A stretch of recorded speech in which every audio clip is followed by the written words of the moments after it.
In a world on the brink of extinction, where Earth's military might has crumbled beneath the weight of an alien invasion, Marcus Chen, a former aerospace engineer turned broken man, becomes humanity's last hope. When his family is lost in the first wave of the Dominion Empire's merciless assault, he volunteers for a dangerous experiment, Project Phoenix, transformed into a living weapon. Marcus awakens with powers beyond human comprehension, just as the alien forces close in on the secret facility. As the world falls into chaos, Marcus becomes Earth's greatest defender, igniting a fierce struggle against the invasion that will determine whether humanity survives or fades into oblivion. When Earth's last hope opened, his ice silence in the underground laboratory was broken only by the soft hum of quantum processors and the steady drip of condensation from damaged pipes. Dr. Sarah Williams stood before the massive cylindrical chamber, her hands pressed against the cool glass as she watched the man floating inside. Marcus Chen had been unconscious for 72 hours, suspended in a bioneural fluid that glowed with an eerie blue light. Sarah's reflection stared back at her from the chamber's surface. Dark circles under her eyes told the story of 3 sleepless days spent monitoring every aspect of the transformation process. The readings on her tablet showed neural activity unlike anything recorded in human history. Marcus's brain was integrating with the quantum consciousness matrix at a rate that should have been impossible 3 months ago. Marcus had been Earth's best test pilot, pushing experimental aircraft beyond their limits in the skies above Edwards Air Force Base. He had a wife named Lisa, 2 young daughters, and a future that seemed bright despite the strange signals astronomers had been picking up from deep space. That future ended when the Dominion arrived. The invasion began without warning on a Tuesday morning. 7 different alien species, united under the banner of the Dominion Empire, descended from the stars with ships the size of cities. Their weapons turned entire military bases into glass craters. Within minutes, fighter jets fell from the sky like burning leaves. Nuclear submarines simply vanished beneath waves of energy that turned seawater into steam. Sarah remembered watching the news footage from her laboratory deep beneath Mount Rushmore. The president's emergency address was interrupted by static as Washington, D.C. disappeared in a column of white fire. Every major city on Earth suffered the same fate within 6 hours. The aliens weren't interested in negotiation or surrender. They were exterminating humanity with the casual efficiency of someone spraying insects. Marcus had been visiting his family in San Francisco when the attack began. Sarah learned later that he had tried to get Lisa and the girls to safety, but the alien ships moved faster than human vehicles. A single energy pulse from a Dominion destroyer had vaporized 10 city blocks, including the apartment building where Marcus's family lived. He survived only because he had been in the underground parking garage when the beam struck. The Marcus Chen who walked into Sarah's laboratory 2 weeks later was a broken man. His usual confident smile was gone, replaced by eyes that held too much pain. His voice was steady but hollow when he spoke to her about Project Phoenix. "I heard you might have a way to fight back," Marcus had said, standing in the laboratory's main chamber surrounded by machines that most people couldn't begin to understand. "I don't care about the risks. I don't care if I survive. I just want to make them pay for what they did." Sarah had explained the process as gently as she could. Project Phoenix wasn't originally designed for warfare. Her team had been working on consciousness transfer technology to help people with degenerative brain diseases. The quantum matrix could create a bridge between human consciousness and artificial intelligence, allowing the mind to operate at superhuman levels while maintaining emotional and creative functions. When adapted for military purposes, the process would enhance every aspect of human capability. Reflexes, strength, intelligence, and perception would all increase beyond normal limits. The subject would be able to interface directly with electronic systems and process information at the speed of light, but the risks were enormous. The human brain wasn't designed to handle such massive data streams. Previous test subjects had suffered complete neural breakdown within hours. Marcus signed the consent forms without reading them. He had nothing left to lose and everything to gain. Sarah's team spent a week preparing his body for the transformation, replacing his blood with synthetic plasma that could carry the nanobots needed for the integration process. His nervous system was gradually adapted to handle quantum data streams through a series of minor procedures that left him feeling like he was becoming something other than human. The final stage required Marcus to be placed in suspended animation, while the quantum consciousness matrix merged with his brain. Nanobots smaller than viruses rebuilt his neural pathways, creating new connections that could process information at impossible speeds. His body was enhanced with synthetic muscle fibers and reinforced bone structures. Most importantly, His mind was expanded to accommodate an artificial intelligence that would serve as his tactical and analytical support system. Now, 3 days later, Sarah watched the final readings as the transformation reached completion. Marcus's vital signs were stable, but completely unlike normal human parameters. His heart rate had slowed to 20 beats per minute, but each beat was pumping blood enriched with nanobots. Throughout his system, his brain activity showed patterns that resembled both human consciousness and advanced computer processing. Dr. Williams called her assistant, Dr. James Park, from across the laboratory. "We're getting anomalous readings from the external sensors. Something big is moving through the atmosphere above us." Sarah felt her stomach drop. The facility was hidden beneath solid rock, shielded from detection by every countermeasure her team could devise. If the Dominion had found them, it meant their sensors were far more advanced than anyone had realized. "How long until Marcus can be safely awakened?" she asked, though she already knew the answer. "The integration process needs at least 6 more hours," James replied, checking his instruments. "If we interrupt it now, his nervous system could be permanently damaged." The lights in the laboratory flickered as something massive passed overhead. Through the facility's communication system, they could hear alarms sounding from the surface installations. The mountain's defensive systems were coming online, preparing for an attack that everyone knew they couldn't survive. Sarah made the decision that would change everything. She walked to the chamber's control panel and began entering the emergency awakening sequence. The process was dangerous, potentially fatal, but they were out of time.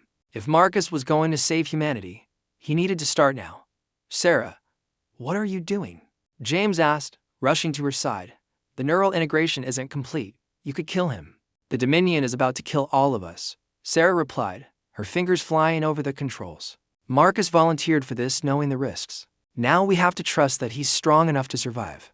The bioneural fluid in the chamber began to drain away, revealing Marcus's motionless form. His skin had taken on a slight metallic sheen, and thin lines of silver ran along his arms and neck where the nanobots had concentrated their work. Monitoring cables detached automatically as his body was lowered to the chamber floor. For several long seconds, nothing happened. Sarah held her breath, watching the vital sign monitors for any indication of life. Then Marcus's eyes opened, and they were no longer entirely human. The irises glowed with a soft blue light, the same color as the quantum processors that had merged with his consciousness. Marcus sat up smoothly, showing no sign of disorientation or weakness. When he turned to look at Sarah through the chamber's transparent walls, his gaze seemed to see through her, around her, as if he was perceiving dimensions of reality that normal humans couldn't detect.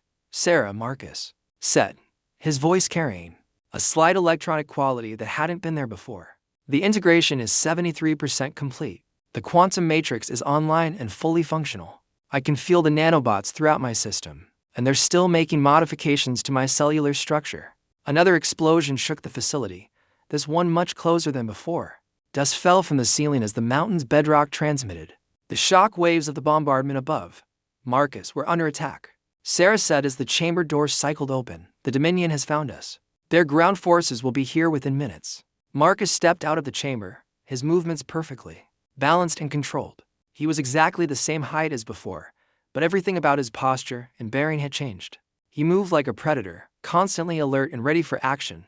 "I can sense their approach," Marcus said, tilting his head as if listening to sounds no one else could hear. 47 soldiers moving through the upper levels. Their weapons operate on directed plasma technology, effective against conventional materials but potentially vulnerable to electromagnetic disruption. James stared at the readouts on his tablet. "How can you possibly know that?" "The nanobots in my system are detecting their electromagnetic signatures," Marcus explained. "I can also access the facility's sensor network directly through quantum entanglement. The Dominion soldiers are 12 levels above us and descending rapidly." The main laboratory door exploded inward in a shower of sparks and molten metal. Through the smoking breach came the first alien soldiers Sarah had ever seen in person. They stood nearly 8 feet tall, their bodies covered in organic armor that looked like it had grown rather than been manufactured. Their faces were hidden behind helmets that glowed with internal displays, and they carried weapons that hummed with barely contained energy. Marcus walked calmly toward the intruders, his enhanced senses already analyzing their equipment and tactics. The aliens raised their plasma rifles and fired, sending bolts of superheated energy racing toward him at the speed of light. What happened next would be talked about in legends for generations to come, if humanity survived long enough to tell the story. Marcus moved between the plasma bolts as if he could see them coming before they were fired. His body seemed to blur and shift, becoming partially transparent as the energy beams passed through the space. Where he had been standing, he reached the first alien soldier before it could fire a second shot. When Marcus touched the creature's weapon, it began to spark and smoke. The plasma rifle's power core overloaded and the weapon became useless scrap metal in seconds. The alien soldier tried to strike Marcus with its armored fist, but its movement seemed slow and clumsy compared to his enhanced reflexes. Marcus grabbed the alien's helmet and lifted it off the ground with one hand. His eyes glowed brighter as he interfaced directly with the creature's communication equipment. In seconds, he had learned their language, their tactical frequencies, and their mission parameters. "You came here looking for the Human Enhancement Project," Marcus said in perfect Dominion standard, a language he had never heard before that moment. "You found it." The remaining soldiers opened fire simultaneously, filling the laboratory with deadly plasma energy. But Marcus was no longer where they were aiming. He moved through the chamber like lightning made flesh, disabling weapons and soldiers with surgical precision. None of the aliens were killed, but all of them were rendered helpless within 30 seconds. Sarah and James watched in amazement as Marcus stood among the defeated invaders, his body glowing with absorbed energy from their weapons. The transformation had worked beyond their wildest expectations. They had created something that was still human in mind and spirit, but possessed capabilities that defied every law of physics and biology they understood. "The facility's defenses won't hold much longer," Marcus said, turning back to face them. "The orbital bombardment will begin in approximately 4 minutes. We need to evacuate immediately." "Where can we go?" Sarah asked. "The entire planet is under their control." Marcus smiled, and for a moment he looked exactly like the test pilot who had walked into her laboratory 3 days earlier.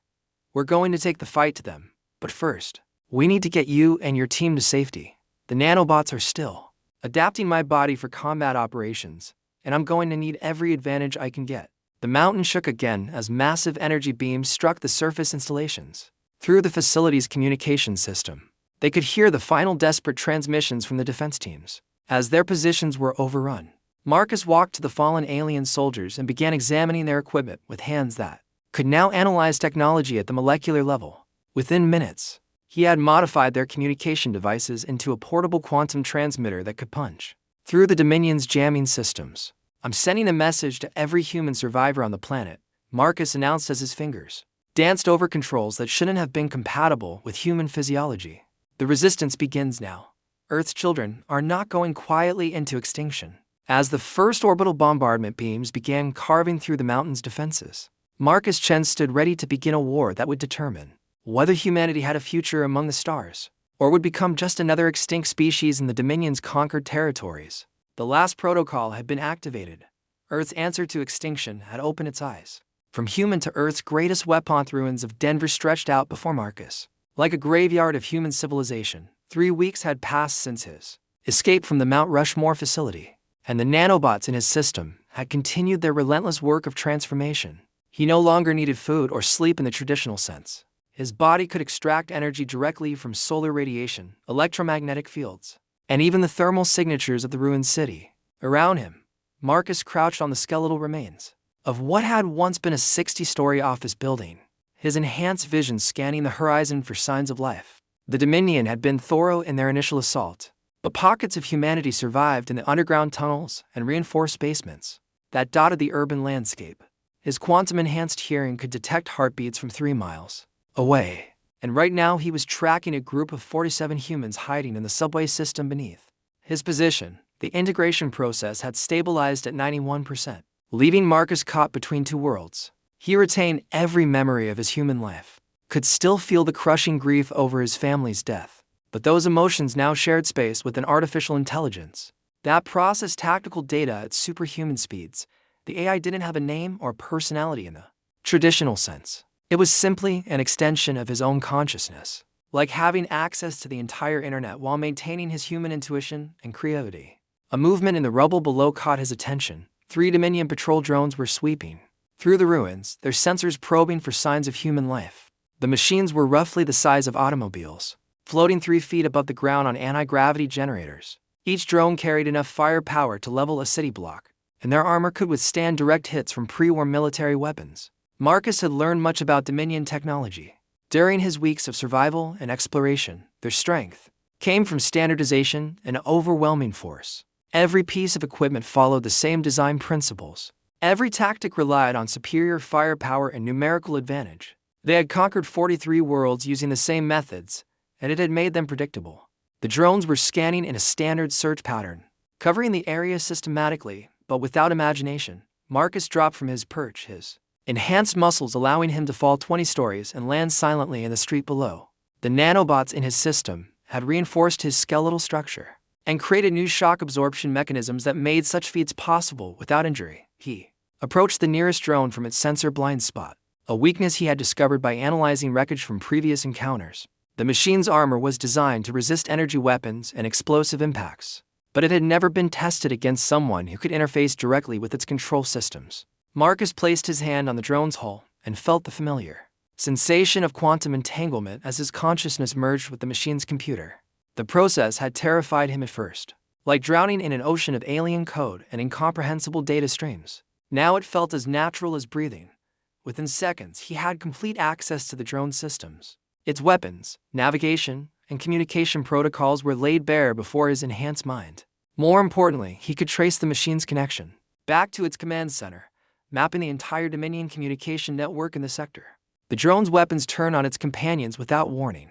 To precise plasma burst reduced the other patrol units to smoking scrap metal before their operators could react. Marcus downloaded every piece of data from the captured drone's memory banks, then sent it flying toward the nearest Dominion outpost as a guided missile. The explosion that followed lit up the Denver skyline for miles in every direction. Marcus was already moving toward the subway entrance when his enhanced hearing detected the sound of human voices raised an alarm. The survivors below had felt the explosion and were preparing to evacuate their hiding place. Fearing that the noise would bring more Dominion forces, he dropped through a damaged street grate and found himself in a tunnel that had once carried thousands of commuters to work each morning. Now it housed the largest group of survivors he had encountered since leaving the facility. Men, women, and children huddled around makeshift fires, their faces marked by weeks of fear and desperation. The first person to notice him was a woman in military fatigues, whose bearing suggested command authority despite her civilian refugees. She had short black hair, olive skin, and eyes that had seen too much combat. A sidearm was holstered at her hip, and her hand moved toward it instinctively when she spotted Marcus. "Stop right there," she called out in a voice that carried clearly through the tunnel. "Identify yourself." Marcus raised his hands in a gesture of peace, though he knew that if this became a fight, conventional weapons would be useless against him. "My name is Marcus Chen. I'm here to help." The woman's eyes narrowed as she studied his appearance. His skin still held its metallic sheen, and his eyes glowed with internal light that was impossible to hide. "You're one of them," she said, her weapon now halfway out of its holster. "No," Marcus replied calmly. "I'm one of you. Enhanced, but still human. I'm the result of a military project designed to fight the Dominion." A murmur ran through the group of survivors. As they processed this information, Marcus could see hope and fear warring in their expressions. They desperately wanted to believe that humanity had found a way to strike back, but his appearance was so far from normal human that it triggered their survival instincts. The woman in fatigue stepped closer, her weapon now fully drawn but not yet aimed at him. "I'm Captain Rosa Martinez, formerly of the Colorado National Guard. If you're really here to help, prove it." Marcus nodded toward the tunnel entrance. "In approximately 90 seconds, a Dominion response team will arrive to investigate the explosion I caused topside. 12 soldiers in full combat armor, supported by 2 heavy assault drones. They'll enter through the main subway access points and sweep this area systematically." Rosa's expression shifted from suspicion to alarm. "How can you possibly know that? I can interface with their communication networks," Marcus explained. "I've been monitoring their response protocols since the attack began. Right now, I'm tracking their movement through the city's sensor grid." Even as he spoke, Marcus could feel the approaching Dominion forces through his quantum connection to their equipment. The soldiers were following standard urban pacification procedures, moving in formation with overlapping fields of fire. Their weapons were charged and ready, set to maximum power, in anticipation of armed resistance. "We need to evacuate," Rosa announced to her people. "Pack only essential supplies. Move toward the eastern tunnels away from the main access points." The survivors began moving with practiced efficiency, but Marcus could calculate that they wouldn't reach safety before the Dominion forces arrived. The soldiers were already entering the tunnel system from 3 different points, moving faster than the civilians could flee. Captain Martinez, Marcus said quietly. Your people won't make it. The tunnels are too long, and they're moving as slowly. You need to let me handle this. Rosa turned to face him, her jaw set with determination. I don't abandon my people, enhanced or not. We fight together or we die together. Marcus felt something stir in his chest, an emotion that the quantum matrix couldn't analyze or categorize. It was pride, mixed with the deep respect one warrior feels for another.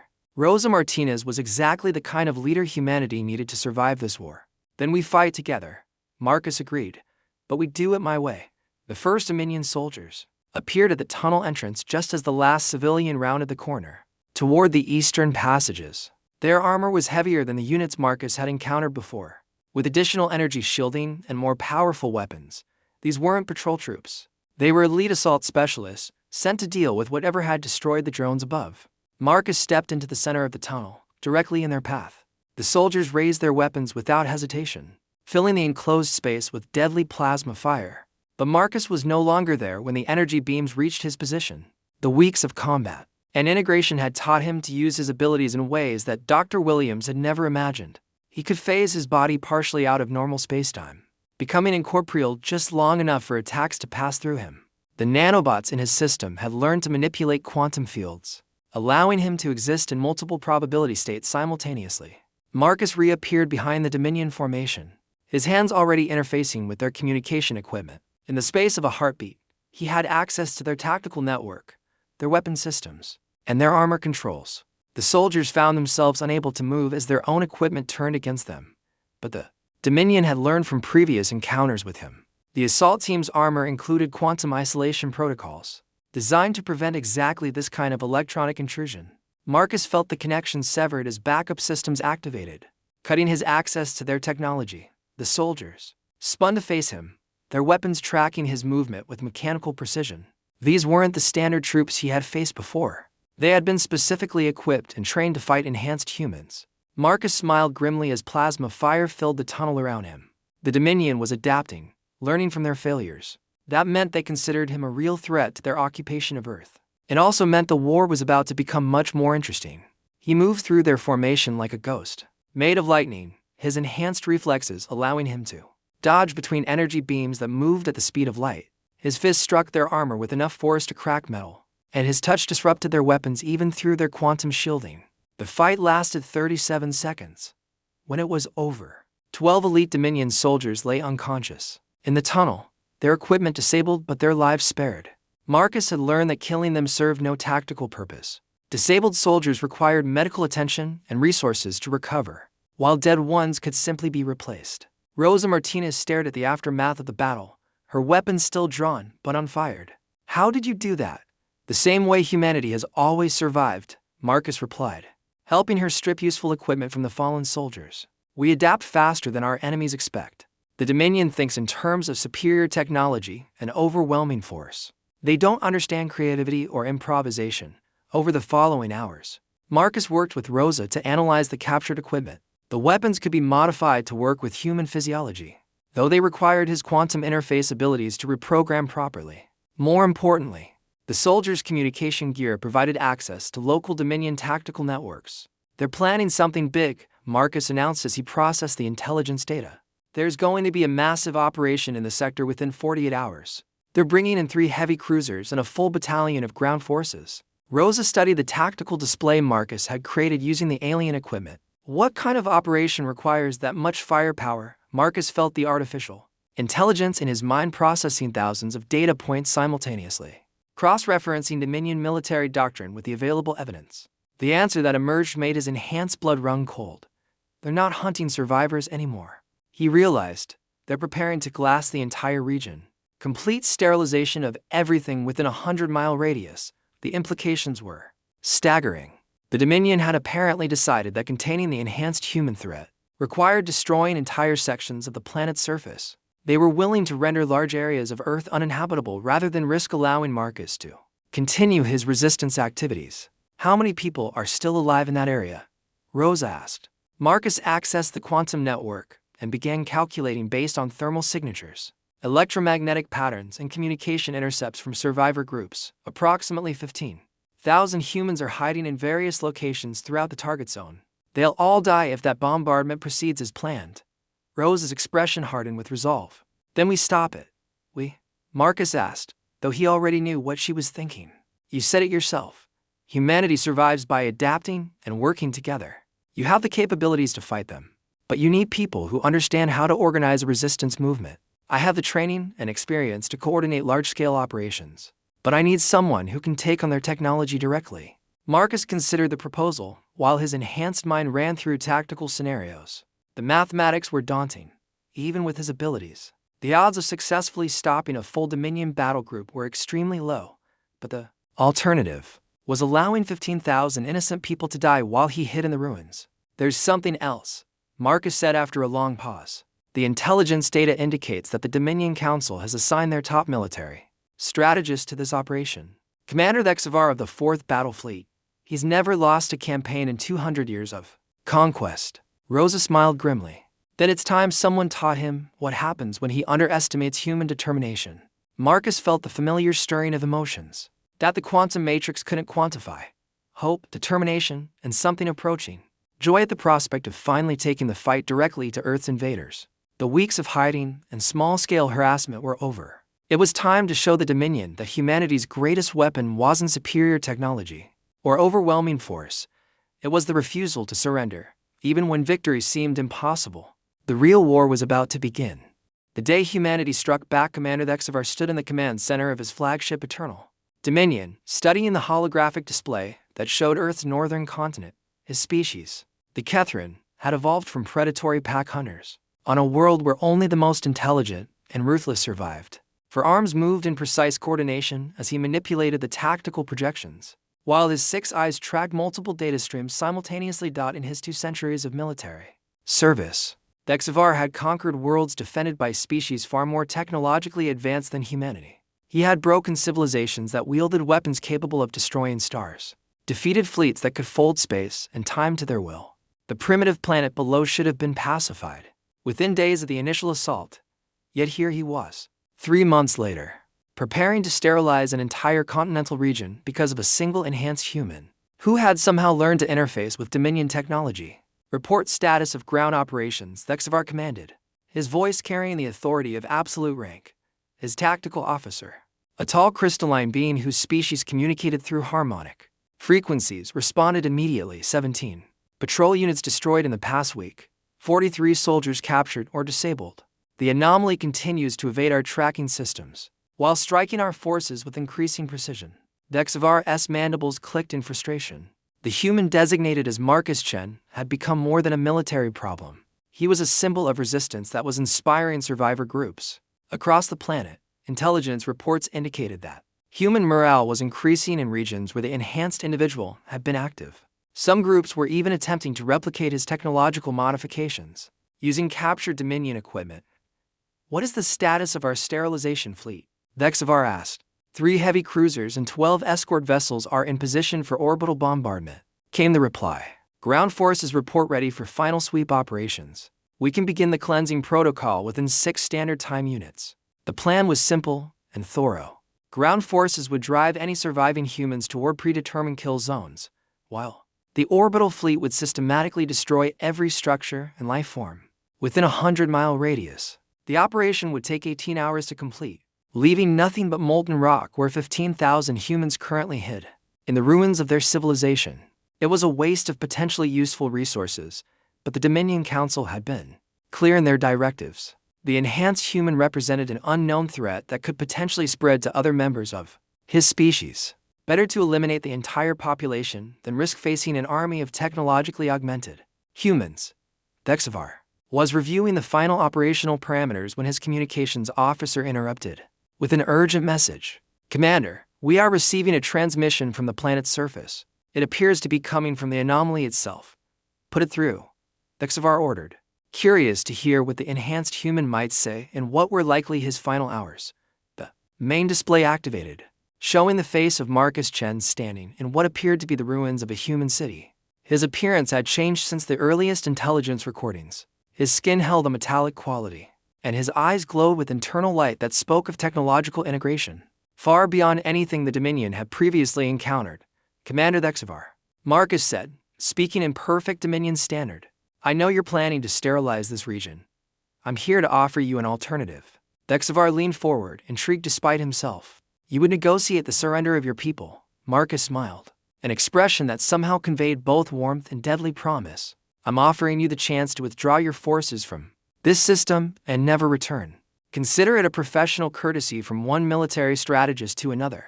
The bridge fell silent as every officer processed this incredible statement. A single enhanced human was threatening the entire Dominion battle fleet. The audacity was so extreme that it bordered on insanity. You cannot be serious, Dexavar said finally. You face 3 capital ships, a full battalion of ground forces, and orbital weapons capable of cracking this planet's crust. What could you possibly offer that would make me consider retreat? Information, Marcus replied. During the past 3 months, I've had extensive time to study your technology, your tactics, and your military doctrine. I've discovered something that your commanders might find very interesting. And what might that be? Marcus's expression became almost pitying. You're using the wrong strategy for this war. Everything about your approach to conquering Earth has been based on a fundamental misunderstanding of human nature and capabilities. Dexavar S for arms moved in a gesture of dismissal. Your species was evaluated thoroughly before the invasion began. Primitive technology, limited military coordination, predictable tactical responses. You were classified as a Category 7 threat, barely worthy of a full assault force. That's exactly what I mean, Marcus said. You evaluated humanity based on our technology and military structures. You never considered our greatest strength, which is, we never stop adapting. Every species you've conquered before had reached a technological plateau. They had stable civilizations, standardized weapons, predictable strategies. Humans are different. We're still evolving, still learning, still finding new ways to solve impossible problems. Dexavar felt a stirring of unease that he couldn't quite identify. Your point. Marcus held up a device that Dexavar recognized as a modified Dominion communicator. This is a quantum entanglement transmitter I built using parts from your own equipment, not reverse engineered. Improved. It can maintain instantaneous communication across galactic distances, without requiring the relay networks your ships depend on. The display screen flickered as Marcus activated the device. Suddenly, Dexavar was looking at multiple video feeds showing human resistance groups across Earth. But these weren't the ragged survivor bands his intelligence reports had described. These were organized military units armed with weapons that combined human and Dominion technology in ways that should have been impossible. Over the past month, Captain Martinez and I have been teaching other humans how to modify your equipment. Marcus continued. Not just weapons, but communication gear, sensors, even small spacecraft. We've created a network of enhanced humans who can interface with your technology and improve it. Dexavar S6 eyes widened as he processed the implications. If humans could not only use Dominion technology, but enhance it, then every piece of equipment captured in battle became a force multiplier for the resistance. The mathematical progression was terrifying. You're bluffing, Dexavar said, though. His voice carried less certainty than before. Even if you've managed to create a few enhanced individuals, you lack the industrial capacity to challenge our fleet. Marcus's smile widened. Commander, you're still thinking like a conqueror facing a primitive civilization. Let me show you what happens when humans stop playing defense. The display screen changed to show the space around Earth's moon. Dexavar felt his mandibles lock in shock as he saw 3 ships that were clearly human in origin, but incorporated Dominion technology in their construction. The vessels were smaller than his heavy cruisers, but moved with an agility that his own ships couldn't match. How? Dexavar whispered. We didn't build them from scratch, Marcus explained. We captured 3 of your transport vessels, studied their construction, and rebuilt them using human engineering principles.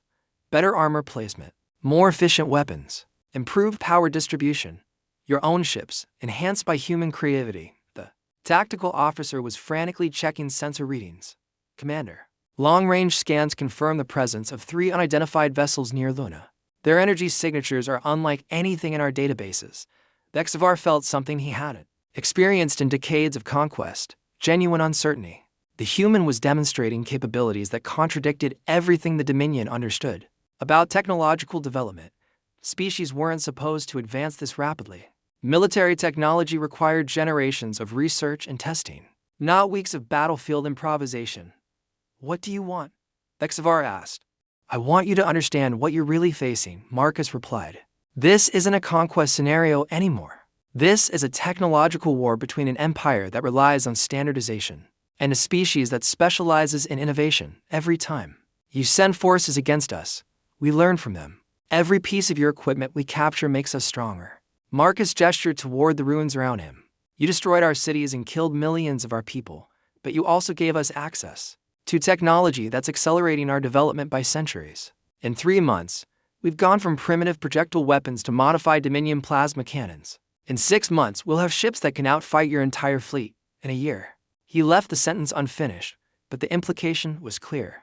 Dexavar's tactical mind was already running projections, based on the information Marcus had provided.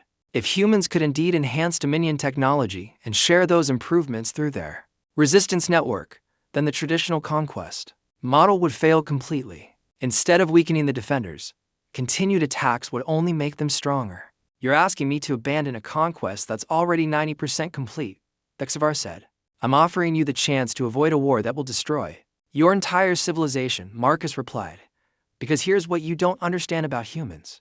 Commander, we don't just adapt to survive. We adapt to win. And once we figure out how to beat you, we won't stop with defending Earth. The implications sent a chill through Dexavar's enhanced nervous system. If humanity could indeed reverse engineer and improve Dominion technology, then Earth could become the staging ground for a counter-invasion that would threaten the entire empire. A species that learned and adapted as quickly as Marcus claimed could potentially conquer worlds. That had been Dominion's strongholds for centuries. Demonstrate your capabilities. Dexavar demanded. Show me proof that you can threaten my fleet. Marcus nodded as if he had been expecting this request. Captain Martinez. Initiate Operation Checkmate. The display split to show Rosa Martinez standing in what appeared to be a command center, built into a mountain cave. Banks of equipment lined the walls, combining human-computer interfaces with Dominion quantum processors. Behind her, dozens of technicians worked at stations that monitored the orbital situation. In real time, all units, this is base command. Rosa announced, execute synchronized strike pattern alpha. Dexavar watched in growing alarm as his sensor displays lit up with new contacts. The 3 human ships near Luna were moving at impossible speeds, accelerating past the performance limits of any known propulsion system. But more concerning were the energy signatures appearing throughout his fleet formation. Commander, his tactical officer reported with barely controlled panic. We're detecting massive electromagnetic interference throughout the battle group. Multiple systems are experiencing cascade failures. Marcus's voice carried clearly through the chaos. We spent the last week planning quantum viruses in your communication networks. Every time one of your ships tried to scan our positions, they unknowingly downloaded software that we designed specifically to exploit Dominion computer architecture. Dexavar stared at his displays as ship after ship reported critical system failures. Weapons offline, navigation compromised, life support functioning at minimal levels. His entire fleet was being crippled by an attack that existed only in software. How have he demanded? Human computer programmers have been fighting software viruses for centuries, Marcus explained. We understand digital warfare in ways that your standardized systems were never designed to resist. Your ship's computers are incredibly powerful, but they all use the same base code. Once we found the vulnerabilities, we could attack your entire fleet simultaneously. The 3 human ships had reached attack position and were targeting Dexavar's escorts with weapons that fired faster and hit harder than anything in the Dominion arsenal. 2 escort vessels were destroyed within minutes, their shields overwhelmed by enhanced plasma cannons that had been built using their own technology. Commander Dexavar, Marcus said, his voice now carrying the weight of absolute authority. I'm going to give you one final chance to withdraw. Take your remaining ships and leave this system. Spread the word to the Dominion Council that Earth is under human protection. Any future incursions will be met with force. Dexavar felt his pride warring with his tactical instincts. No Dominion commander had ever retreated from a primitive world, but the evidence before him suggested that continuing this battle would result in the complete destruction of his fleet. And if I refuse, he asked. Marcus's expression became cold as vacuum. Then I'll demonstrate why humans are the most dangerous species in this galaxy. When you threaten our families. Before Dexavar could respond, his flagship shuddered as something impacted the hull with tremendous force. Emergency alarms began sounding as his tactical officer reported the impossible. Commander, something has landed on our hull. Energy readings suggest it's a single life form, but the signature is unlike anything in our databases. Marcus had somehow launched himself from Earth's surface and reached the flagship in minutes. The enhanced human was outside the ship, in the vacuum of space, without any visible life support equipment. Dexavar watched through external cameras as Marcus began interfacing directly with the ship's hull. his hands somehow penetrating the meter-thick armor as if it were liquid. Within seconds, the flagship's main computer core was completely compromised. "Attention, crew of the Eternal Dominion," Marcus's voice came through every speaker on the ship. "I am now in control of your vessel. Weapons offline, engines offline. Life support running on emergency power. You have 30 minutes to evacuate to your escort ships before I reconfigure your reactor to explode."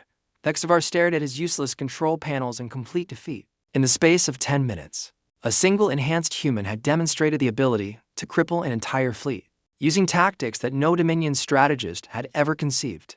The enhanced human hadn't just defeated his forces, he had made them obsolete.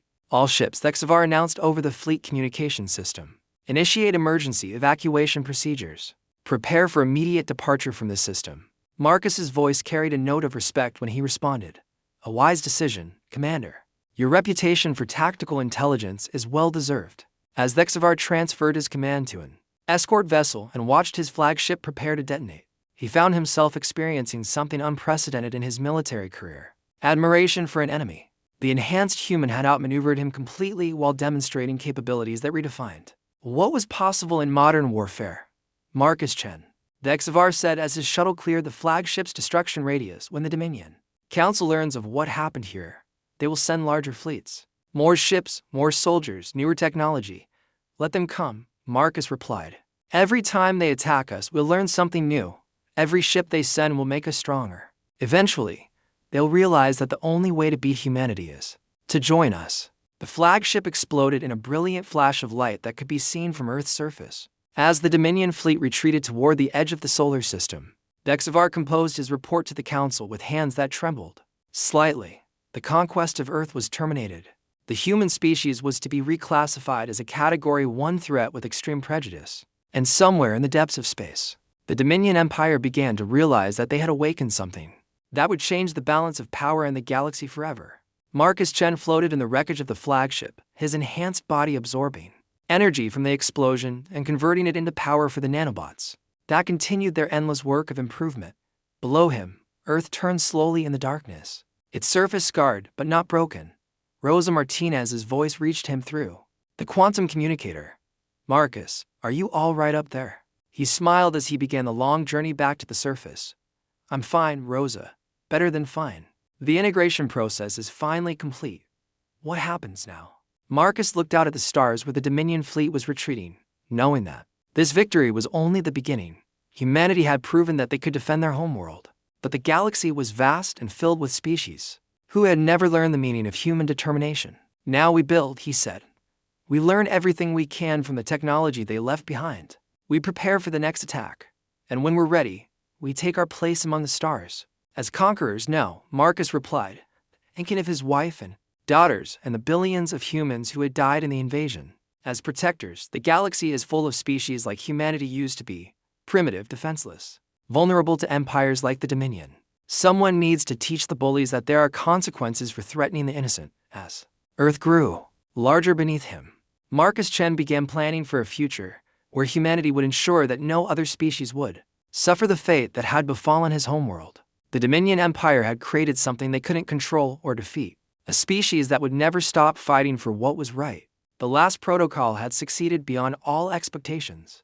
Humanity's answer to extinction had become the galaxy's hope for justice.